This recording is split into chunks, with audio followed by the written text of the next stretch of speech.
Si tu vis parfois des moments d'angoisse intense ou de déprime profonde, je vais te rappeler l'outil le plus efficace que tu as dans ces moments difficiles, ce que j'appelle le grand neutraliseur. Et si tu veux un post par jour pour mieux gérer tes émotions, abonne-toi.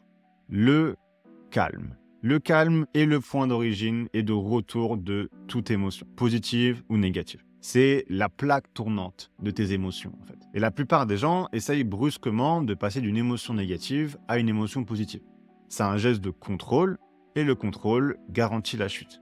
Il faut impérativement passer par le calme. Et j'imagine que tu es comme beaucoup de personnes et tu confonds le calme au sentiment de sérénité ou de relaxation. Mais non, c'est deux choses complètement différentes. Le calme, c'est quoi? C'est l'absence d'action. Tu peux réagir avec calme à n'importe quelle situation, même en pleine crise d'angoisse, en renonçant à toute action. Donc évidemment que c'est super dur, c'est une compétence que tu vas mettre des mois, voire des années à développer.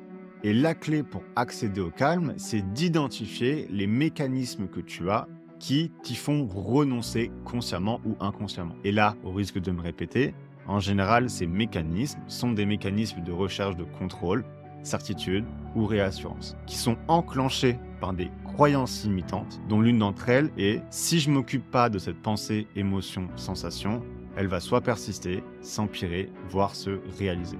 Et ça, c'est faux. Et donc quand on parle de paix intérieure, en fait on parle de ces gens qui ont développé leur capacité à accéder à ce calme dans n'importe quelle situation, en ayant identifié leur mécanisme qui était un obstacle à ça. Donc garde ça en tête, calme égale absence d'action. Et vois comment tu peux le déployer quand ça va pas. Et si tu n'y arrives pas, c'est pas grave, juste identifie les raisons pour lesquelles tu ne peux pas le faire. Et c'est comme ça que tu vas guérir.